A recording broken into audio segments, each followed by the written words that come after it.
Hello, ఎక్కడున్నావురా? ముందు work ఏంటో చెప్పరా? మన రాజుగానికి సర్జరీ అంట, బ్లడ్ కావాలరా. అందుకే.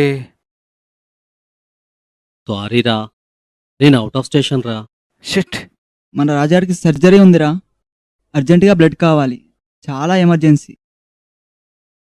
Hello hello hello hello. ఏంటయ్యా, రక్తం ఇవ్వమంటే మీ ప్రాణాలేదో ఇవ్వమన్నట్టు ఫీల్ అయిపోతున్నారు. చూడండి, రక్తదానం చేస్తే పోయేదేమీ లేదు. మన బాడీలో 5 లీటర్ల రక్తం ఉంటుంది. అందులో మనం ఇచ్చేది కేవలం 300 మిల్లీలీటర్లు మాత్రమే. చూడండి అయ్యా, మీరే దానం చేసినా పుణ్యం వస్తుందేమో కానీ ఇచ్చింది తిరిగి రాదు. ఒక్క రక్తదానంలో మాత్రమే నువ్విచ్చింది నీకు తిరిగి వస్తుంది. దాంతోపాటు బోనస్గా దేవుని దీవెనలు కూడా వస్తాయి. ఆలోచించండి.